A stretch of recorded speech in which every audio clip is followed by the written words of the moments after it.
Why? I still understand why it is. Yeah, why it is because it's the idea of Social Security was put in place is it was supposed to be there as a safety net program for people when they become old and unable to work.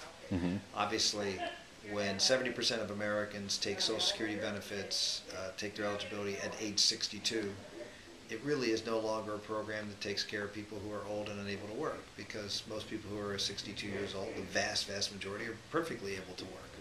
So in that regard, Roosevelt's idea and the idea related to Social Security has changed, and and one of the reasons it's become more costly is because people do take those benefits, and the average Social Security recipient who takes the benefit at age 62 is going to be on Social Security for 23 years, which Social Security was never intended to be. It was supposed to be a program. When they set the program up in 1937, they set the retirement age at 65, and the life expectancy in our country was 61.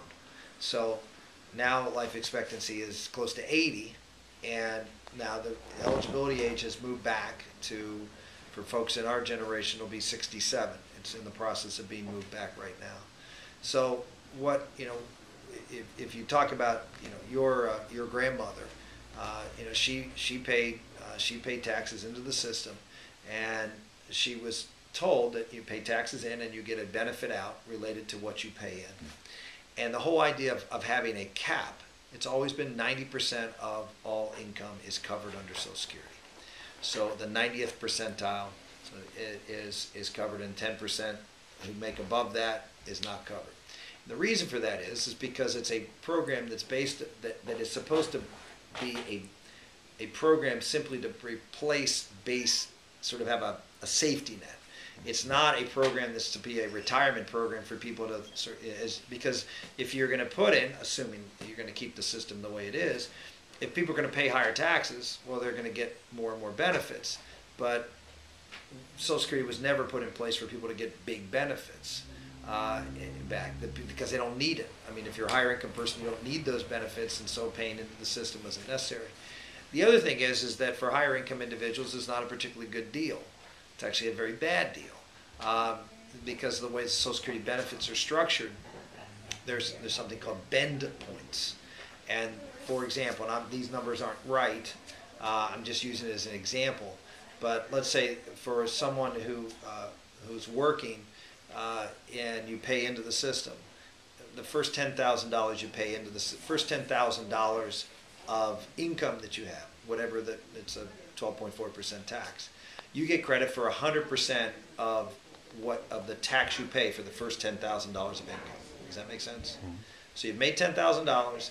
You've paid, what is it, $1,240. That's 12.4%.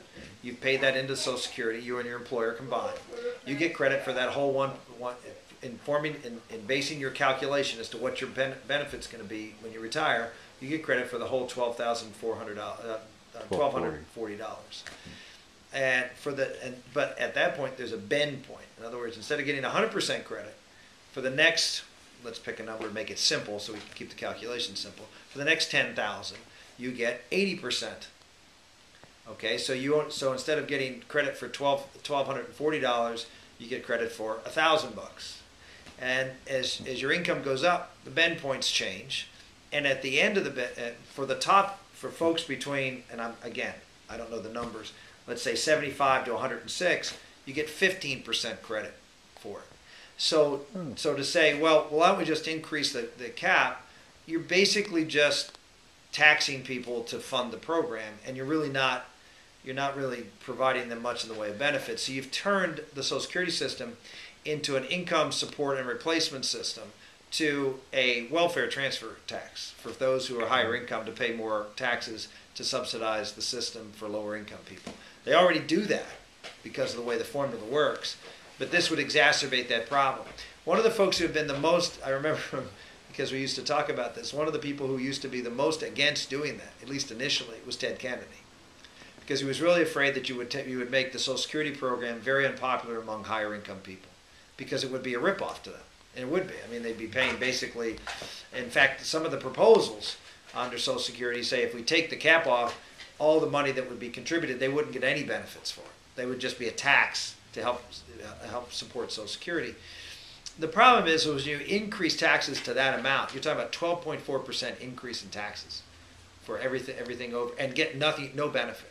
So you're talking about people who are going to be paid, going to get a huge tax increase. So right now, under the current rates, people are paying 35% on that money over 100. Well, it's not.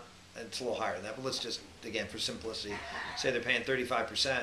Now they're going to pay 47.5%. And when you throw in state taxes, local taxes, you're going to have people now paying well over 50% of their income in taxes. And so, what are they going to do? Are they, if you're going to go out there and work and you're going to pay 60% or 55% of what you make, you're going to give to the federal government? Are you going to be, well, two things will happen. Are you going to want to go out and work hard, okay, and earn more money? One, two, are you going to take your income in a way that you don't have to pay the tax? And this is what Warren Buffett does. I mean, Warren Buffett doesn't pay Social Security taxes because he takes all his money in the form of capital gains. So particularly higher income people, where you have a flexibility on how to receive your income. If your income is going to be taxed at close to 50%, you're going to figure out another way in which to take income, which is going to be a lot cheaper, and your salaries are going to be lower. And then they'll do stock options. They'll do all sorts of other ways to get alternative compensation and be able to avoid taxes. So in the end, we're not doing any better. So taking the cap off, will it help? Sure, it'll help. Is it something that will be economically a plus for the country? I'm not too sure it is, and it certainly does break the covenant of what Social Security was supposed to do, which was to be a program supported by people who are paying into the system to get a benefit out of the system, and now it's a welfare transfer program. Sort of a long answer, but it's a complicated question. Well, I appreciate it, though. Thank you. An issue with